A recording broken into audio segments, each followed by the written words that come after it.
She expressed great interest in the knowledge I shared with her about affect regulation, the effects of the mother-child relationship on the nervous system, the dysregulation caused by developmental trauma, and the fight-flight-freeze response that accompany threat and curtail an infant's exploratory responses. She particularly resonated with the importance of dyadic attunement and its impact on attachment styles, and began to do her own research on the subject. Our psychoeducational conversations and her own readings had the effect of empowering her and normalizing her vulnerability and sensitivities. Emma was able to relate the information to her own childhood experiences.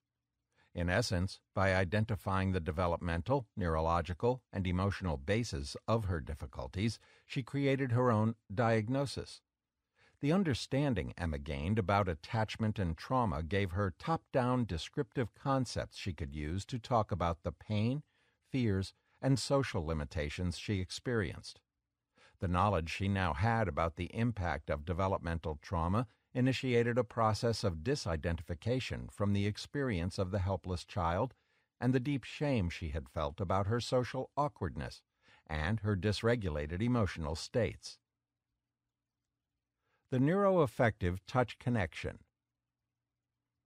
Having set a foundation for our work by establishing bottom-up sensory and emotional guidelines and attending to top-down cognitive understanding, I proposed an exercise used by somatic psychotherapists to engage a client's capacity for attachment and help develop a felt sense of boundaries. The exercise is as follows. 1. The therapist leaves the room and stands just outside the door. 2. The client, now alone in the room, pays attention to her internal experience. If she feels activated by the therapist's leaving the room, she takes the time to calm herself, and only when stabilized does she invite the therapist to re-enter the room. As the therapist re-enters, the client notices any shifts in internal experience. 3. Having re-entered the room and closed the door behind her, the therapist waits by the door for instructions from the client. For example, the client can tell the therapist to remain still, to face away from her, to slowly come closer step by step, to go back out, etc. 4. With each request, the client tracks and shares any change she notices in her internal experience, and the therapist supports her to wait until any activation has abated before giving her next instruction. This exercise often continues until the client can bring the therapist into her subjective field. It is intended to support the experience of agency through the implied message that clients are in charge, that the therapist will follow their lead and their pacing.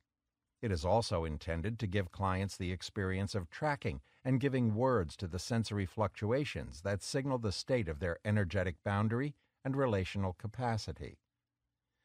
We began the exercise with Emma sitting on cushions at the farthest end of the room, some 20 feet from the door.